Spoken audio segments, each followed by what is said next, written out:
오늘 함께 나눌 말씀의 제목은요, 복된 소식, 즉 기쁜 소식과 가짜 뉴스입니다. 찬송가, 옛날 찬송가에는 35장으로 되어 있습니다. 지금은 이제 다른 298장으로 이렇게 바뀌었는데, 옛날 찬송가 35장의 그 찬송가 제목은 속죄하신 구세주를 이랬습니다. 기억나신지 모르겠어요. 이 찬송은 굉장히 많은 사람들에게 불려진 찬송입니다. 이 찬송을 작시한 사람이 누구냐면 우리는 보통 그를 블리스라고 불러요. 근데 그의 본명은 블리스 필립 폴이라는 이름입니다. 그가 어디서 태어났냐면 이 뉴저지에서 태어났어요. 아주 시골에, 깡 시골에서 태어난 사람입니다. 가난해요. 무진장 가난한 집안에서 태어났어요. 그래서 오죽하면 11살 때 농장에 일하러, 일꾼으로 갔어요. 제재소라든가 농장에서 일을 하면서 11살 때 돈 벌러 나간 겁니다. 얼마나 가난했으면 그렇게 했어요. 근데 그가요, 12살 때, 누구를 통해서인지 모르겠지만 12살 때 예수님을 나의 구주로 영접하게 됩니다. 그래서 그의 인생이 바뀌어져요. 독학으로 음악 공부를 하게 됩니다. 그리고 1860년에 그가 음악 교사가 됩니다. 그가 얼마나 곡을 많이 쓰고 많이 곡도 만들고 또 가사도 썼는지 1864년에 시카고의 음악 잡지가 있는데 음악 잡지 이 발행인이 캐디입니다. 캐디 여사에게 발굴되어서 그가 쓴 찬송시와 그가 작곡한 찬송가를 이 음악 잡지에다가 내게 돼요. 그러면서 그의 이 테리토리, 즉 지경이 넓어지게 됩니다. 그런데요, 그가 38세가 되던 해, 그날이 언제냐면 12월 26일입니다. 추운 겨울이에요. 지금도 춥지만 옛날에는 얼마나 추웠습니까? 무척 추운 26일 날 아내와 함께 무디 목사님이 이끌고 있는 부흥전도단에 합류하기 위해서 기차를 타고 시카고로 가게 됩니다. 12월 26일 날. 퍼시픽 급행 열차를 타게 돼요. 그런데요, 시카고를 향하여 잘 가다가 오하이오주의 에스타블러라는 지역이 있습니다. 그 오하이오주의 에스타블러 지역에 기차를 타고 지나가다가 그 철교가 있는 것 같아요. 그 철교가 무너져서 이 기차가 아래로 강바닥으로 떨어지게 돼요. 기차가 강바닥으로 떨어지면서 7대 차량에 불이 붙게 됩니다. 본인은 떨어지면서 창문이 깨진 상태로 자기가 튕겨 나간 거예요. 그런데 자기 혼자 정신을 차려보니까 자기 혼자 나온 걸 알게 되고 아내를 구하려고 다시 기차 안으로 들어가지만 끝내 나오지 못했어요. 부인과 함께 소사하고 말았죠. 이들의 시체도 발견되지 못했습니다. 인양되지 못한 거예요. 하지만 동료들이 전달받은 그의 가방이 있었어요. 그래서 그의 가방을 동료들이 받아가지고 그의 가방을 꺼내서 보니까 그의 신앙 고백이 담긴 한 편의 시가 있었어요. 그 시에다가 곡을 붙인 곡이 속죄하신 구세주 이 찬송이에요. 그 후렴에 뭐가 나오냐면 그 신사랑 찬양하리 나의 죄 사하려고. 이런 가사로 되어 있는 거예요. 예수님을 나의 구주로 영접한 후에 영원토록 이 고백을 자기가 쉬지 않겠다고 후렴에 그가 이렇게 썼습니다. 그의 신앙 고백이죠. 진정한 자유의 근거가 어디에 있는지, 자신을 위해서 대속 제물로 죽으신 바로 예수님이다. 자신의 죄를 담당하셨다는 이 사실로 인해서 죽음 권세를 모두 이겼고 죽음에서 생명으로 옮겨졌다는 이 사실의 전적인 하나님의 은혜였음을 그가 가사에서 적어낸 거예요. 그래서 4절 가사 보면 고마우신 구세주를 내가 찬송하리라. 죽음에서 생명으로 나를 인도하셨네. 그렇게 그가 고백하고 있습니다. 여러분, 그의 이 고백에는요, 예수 그리스도 우리 주님이 부활하심이 담겨져 있는 고백입니다. 주님이 부활하심을 믿지 않는다면 이 고백이 나올 수가 없어요. 오늘 본문도요. 보세요. 토요일 밤부터 주일 아침까지의 시간을 담고 있습니다. 부활하신 주님을 담고 있어요. 아시다시피 유대인들이 생각하는 일몰 시간이 있습니다. 이 일몰은요, 하루의 끝이자 다음 날의 시작이라고 그들은 보았습니다. 그래서 안식일이요, 금요일 일몰부터 시작되었습니다. 제가 이스라엘 가보니까 금요일 오후쯤 되면 한 3시나 4시 보면 경찰은 아니죠. 이 랍비들이 벌써 지키고 있습니다. 종을 쳐요. 땅땅땅땅땅땅땅땅. 안식일을 지켜라. 땅땅땅땅. 그러면요, 그 이스라엘 사람들이, 장사하는 사람들이 막 분주하게 뭐 팔 거 하고 버릴 거 하고 다 분리시킵니다.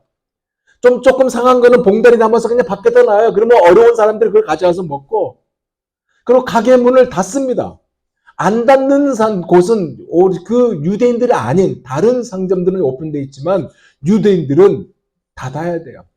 즉 금요일 일모부터 시작되는 이 안식일이에요. 예수님이 돌아가신 후에 제자들은 어디에 있었을까? 아마 예루살렘 인근에 여러 곳에서 두려움을 가지고 안식일을 보냈지 않았을까라고 추론해 봅니다. 아리마대 요셉 그 무덤 동산에 로마군이 배치되었다는 이 사실을 모른 채 그들은 숨어서 지내고 있는 겁니다. 무사히 이 위기를 넘어가기를 바라는 마음으로 안식일을 보내고 있어요. 그 상황 속에서요. 오늘 본문을 딱 보니까 예수님의 시신이 있는 그곳으로 가려고 하는 여인들을 1절부터 소개하고 있습니다. 봅시다. 안식일이 다 지나고 안식 후 첫날이 되려는 새벽에 막달라 마리아와 다른 마리아가 무덤을 보려고 갔더니. 여러분, 이 말에는요, 그냥 무덤 보려고 갔다는 이것만 담겨 있는 게 아니고요, 깊은 내용이 담겨져 있어요.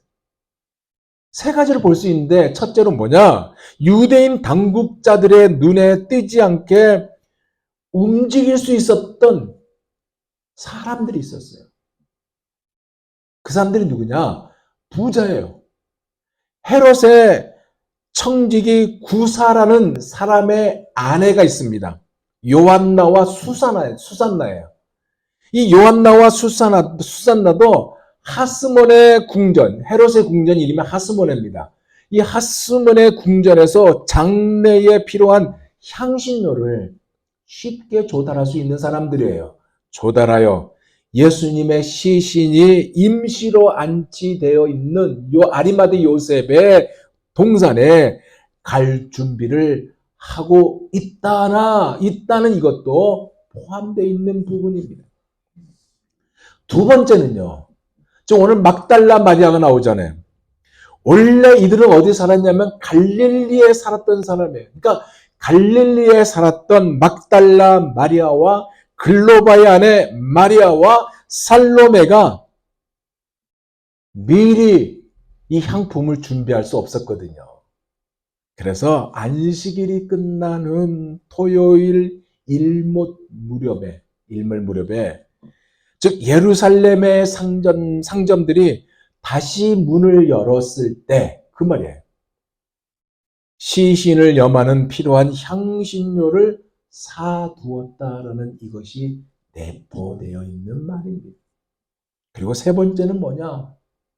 토요일 해질 무렵에 막달라 마리아와 글로바의 아내 마리아와, 그리고 이 여자 둘만 보낼 수가 없어요. 성경에 안 나오지만은 어쩌면 남자 보호자로 따라 나셨던 글로바의 아내니까 글로바가 예루살렘을 떠나 어디에 갔을까요? 예루살렘을 떠나 마리아와 마르다가 있는, 나사로가 사는 이 베다니로 먼저 갔지 않았을까라고 추측을 해볼 수 있습니다. 그림이 그려지죠. 그 이유가 뭐냐? 이 나사로 집에 제자들이 모여 있었거든요. 숨어 있었거든요. 그리고 살로메와 세베대와 예수님의 어머니 마리아는 어디에 있었냐? 요한의 집에 있었다 이거죠. 베드로와 요한, 그리고 예수님의 어머니 마리아와 살로메, 세베대, 거기에 같이 있었어요.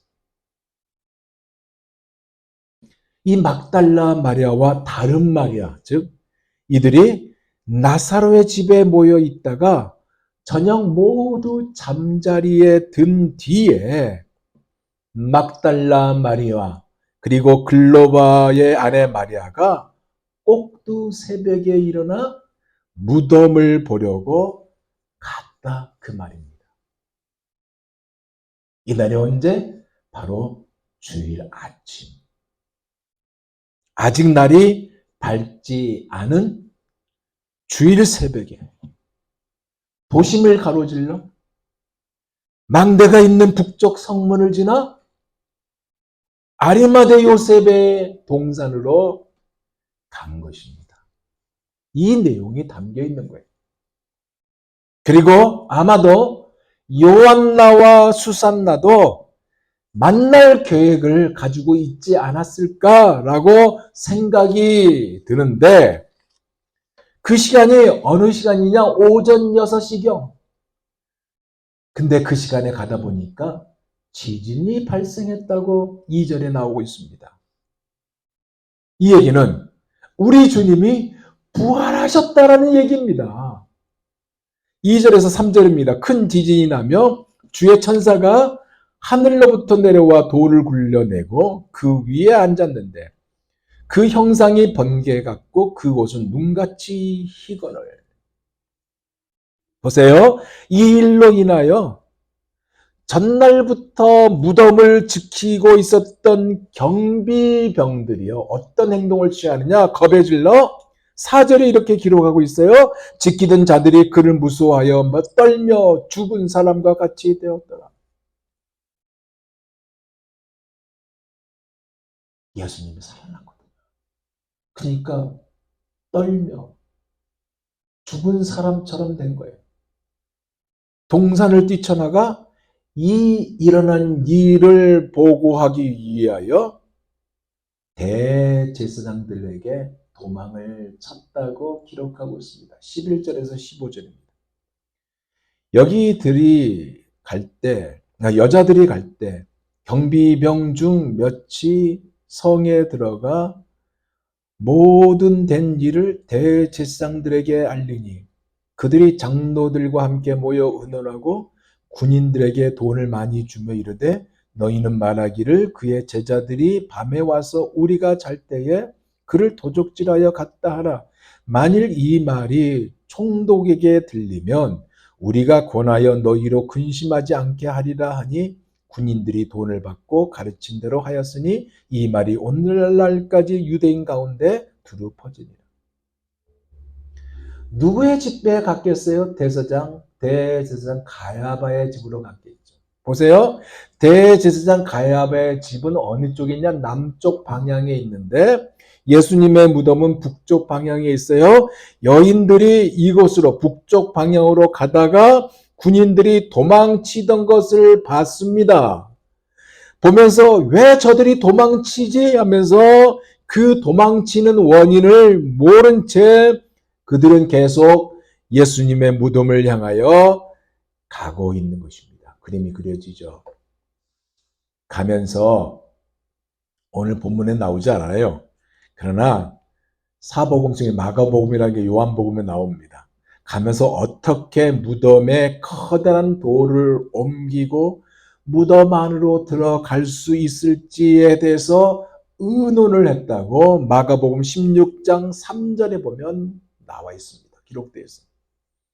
그리고 산에 가까이 갔을 때 무덤 앞에 가로막고 있는 큰 돌이요. 옮겨져 있는 것을 이들이 멀리서 봤다고 그랬습니다. 16절 3절에 마가복음 16장 3절에서 4절입니다. 들어보세요. 서로 말하되 누가 우리를 위하여 무덤에서 돌을 굴려주려 하더니 눈을 들어본즉 본 거예요. 벌써 돌이 굴려져 있는데 그 돌이 심히 크더라. 큰 맷돌 같은 돌문입니다. 이걸 굴려요. 그래서 그 안에 들어가고 나가고 할 수 있습니다. 근데 여인들이 어떻게 움직입니까? 근데 그 돌이 옮겨져 있는 것을 이들이 멀리서 본 겁니다. 이 상황에 대해서요, 복음서마다 이 여인들의 모습을 다양하게 써내고 있습니다. 들어보세요. 먼저 요한복음 20장 2절에는요, 막달라 마리아가 여인들을 다른 표현으로 하고 있는데 병사들과 이 병사들이 소동을 일으켰잖아요.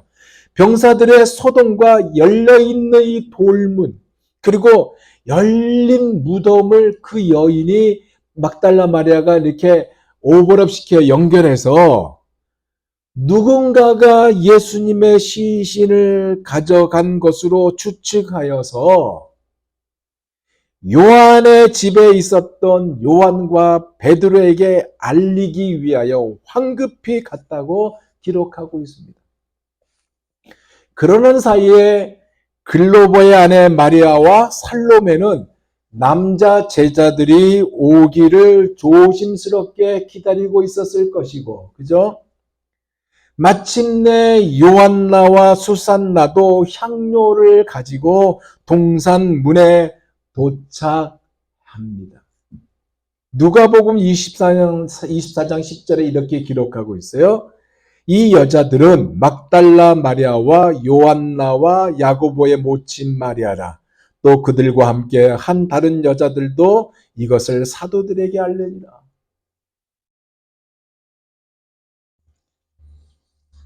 무엇을요? 들어가서 보니까 예수님의 시신은 없고 빈 무덤이 되어버린 이 상황을 알렸다 얘기입니다. 누가복음 24장 3절에 이렇게 기록하고 있습니다. 들어가니 주 예수의 시체가 보이지 아니하더라. 근데 대신 밝게 빛나는 남자들, 즉 천사들이 나타나 기쁜 소식을 전했다고 기록하고 있습니다.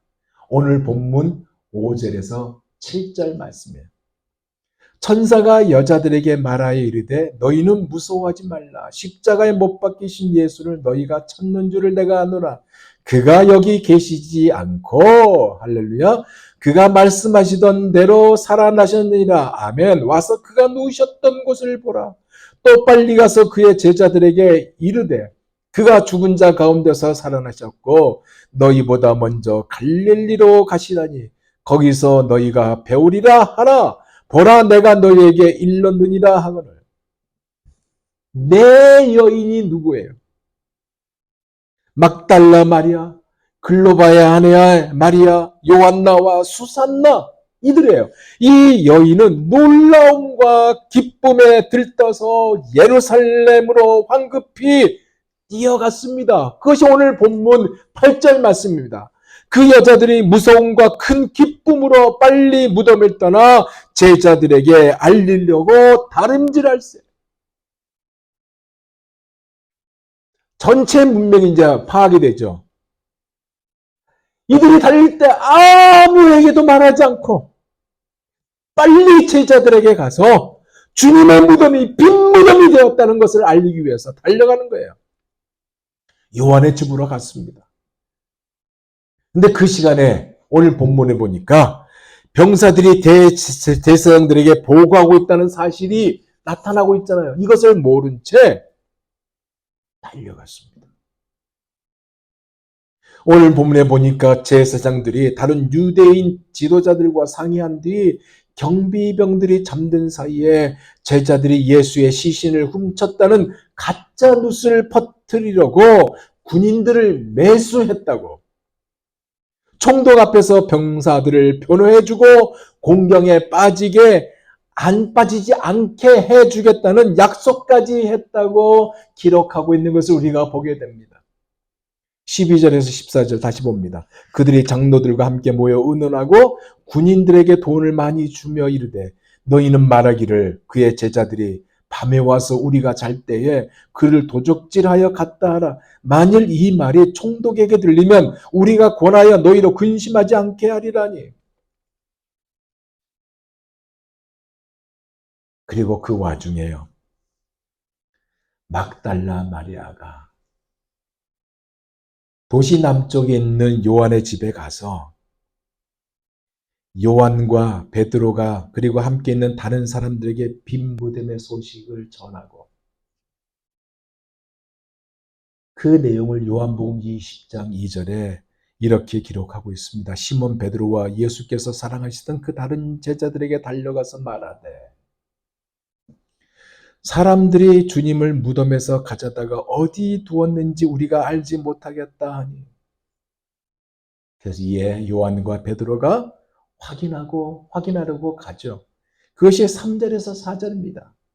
베드로와 그 다른 제자가 나가서 무덤으로 갈새 둘이 같이 다름질하더니 그 다른 제자가 베드로보다 더 빨리 달려가서 먼저 무덤에 이르러 무덤에 도착한 베드로가 그리고 요한이 예수님을 감쌌던, 예수님의 시신을 감쌌던 새 마포만 발견하게 됩니다. 그리고 시신은 사라지고 없는 이 사실을 보고 영분도 모른 채 집으로 돌아옵니다. 그날 아침 내내 왔다 갔다 하느라 기진맥진한 막달라 마리아도요, 베드로와 요한이 떠난 뒤에 다시 무덤에 도착해요. 무덤 밖에서 혼자 울고 있고 다시 무덤 안에 들여다보니까 다른 여인들이 목격한 두 천사를 이 막달라 마리아도 목격하게 됩니다. 요한복음 20장 10절에서 11절에서 12절에요. 마리아는 무덤 밖에 서서 울고 있더니 울면서 구부려 무덤 안에 들여다보니 흰옷 입은 두 천사가 예수의 시체 누웠던 곳에 하나는 머리편에 하나는 발편에 앉았더라. 이게 그 상황입니다, 여러분. 한 천사가 물었어요.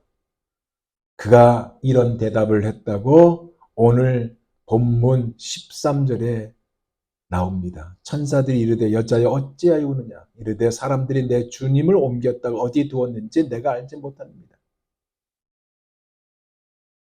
그리고 자리를 떠서 떠나려고 할 때, 그리고 돌아서려고 할 때 이 막달라 마리아 앞에 부활하신 예수님이 서 계셨습니다. 하지만 그녀는 일하러 온 동산직이라고 착각했다고 성경은 기록하고 있습니다. 14절에서 15절에요. 이 말을 하고 뒤로 돌이켜 예수께서 서 계신 것을 보았으나 예수인 줄 알지 못하더라.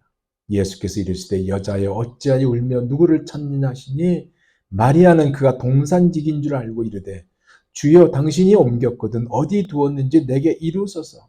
그리하면 내가 가져가리. 그러자 여러분, 부활하신 주님이요, 부활하신 주님이요, 마리아야 라고 부르니까 그때야 눈과 귀가 띄어서 마리아는 예수님을 붙잡으려고 합니다. 그에게 잡지 말라고 하죠. 요한복음 20장 16절에서 17절입니다. 예수께서 마리아야 하시거늘 마리아가 돌이켜 히브리 말로 랍오니 하니 이는 선생님이라 말이라.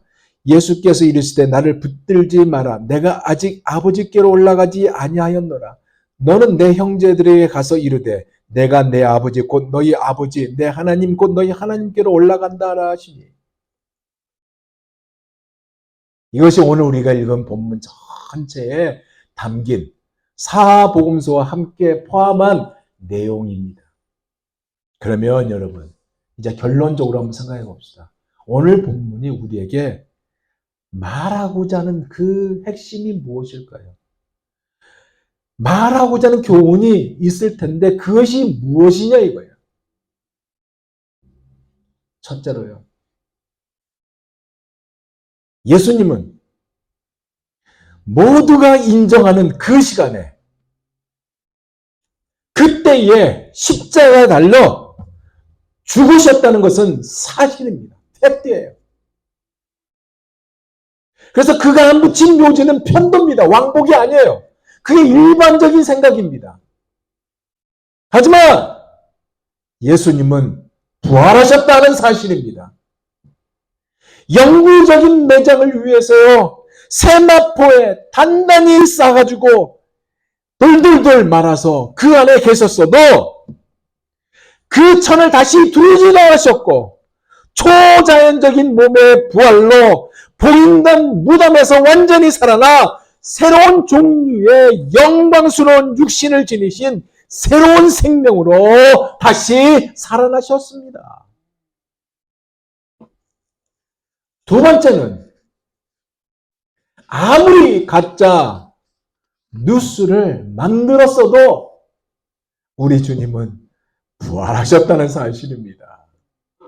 주님이 살아계실 때 주님의 죽음을 꾀했던 이 반대자들과 비판자들은 부활하신 후에도 죽기를 바랬어요. 그래서 부활이라는 엄청난 이 소식을 무마시키기 위해서 가짜 뉴스를 날조했습니다. 꾸며낸 이야기를 퍼뜨리기 위해서 사람들을 매수했고요. 이것을 가지고 설득하였고요. 종교적인 선전으로 분리를 시켰으며 억지스러운 설명을 만들었지만 그럼에도 불구하고 우리 주님은 부활하셨다는 사실입니다. 유대인 지도자들이 퍼뜨린 가짜 뉴스가 뭐예요? 오늘 본문에 보니까 모든 제자가 겟세마네 동산에서 예수님을 버리고 달아났다 이거예요. 겁에 질러 갈팡질팡한 상태에서 그들이 시신을 훔치는 과감한 행동을 했다 이거예요. 생각해 보세요. 이들이 말하는 상황을 한번 생각해 봅시다. 성공할 가망 전혀 없습니다. 심지어 동산을 지키는 경비병까지 있어요. 그들을 무찌르고 훔친다? 상상할 수도 없습니다. 경비병 몰래 들어갔다고 한번 가정해 봅시다. 시신을 감쌌던 세마포를 풀고 갈 리가 없죠. 그냥 통째로 들고 가야 하잖아요.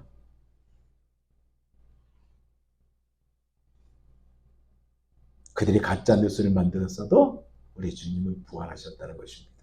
이제 마지막 세 번째는 뭐냐?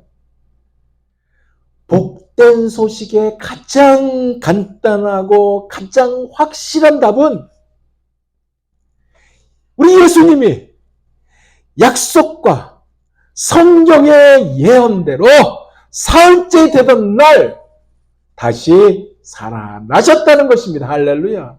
바꿔 말하면 부활하신 예수님을 만난 초기에 널리 퍼진 수많은 독립적인 목격자들의 이 이야기를 무시할 수 없다, 그 얘기입니다. 그 사실을 사도 바울은 고린도전서 15장 1절에서 8절에 이렇게 기록하고 있습니다. 들어보세요. 형제들아, 내가 너희에게 전한 복음을 너희에게 알게 하노니 이는 너희가 받은 것이요 또 그 가운데 선 것이라. 너희가 만일 내가 전한 그 말을 굳게 지키고 헛되이 믿지 아니하였으면 그로 말미암아 구원을 받으리라. 내가 받은 것을 먼저 너희에게 전하였노니 이는 성경대로 그리스도께서 우리 죄를 위하여 죽으시고 장사 지낸 바 되셨다가 성경대로 사흘 만에 다시 살아나사 게바에게 보이시고 후에 12 제자에게와 그 후에 500여 형제에게 일시에 보이셨나니 그 중에 지금까지 대다수는 살아있고 어떤 사람은 잠들었으며 그 후에 야고보에게 보이셨으며 그 후에 모든 사도에게와 맨 나중에 만삭되지 못하여 난 자 같은 내게도 보이셨느니라. 할렐루야. 이것이 결론이에요, 여러분. 그들이 다른 방향으로 유대돼요. 다른 설명을 온갖 갖다 붙여도요. 꾸며낸 얘기로 온갖 미디어를 다 동원해서 예수님은 부활하지 못했다고 얘기해도요. 우리 주님은 부활하셨다는 사실입니다. 그리고 부활하신 예수님을 저와 여러분이 믿는다는 것이고 또한 부활하신 예수님을 다시 기다린다는 것, 즉 재림하신 주님을 기다린다는 것입니다. 아멘. 요한복음 11장 25절에서 26절의 말씀대로 예수께서 가라사대 나는 부활이요 생명이니 나를 믿는 자는 죽어도 살겠고 무릇 살아서 나를 믿는 자는 영원히 죽지 아니하리니 이것을 내가 믿느냐? 아멘입니까? 아멘. 기도하겠습니다.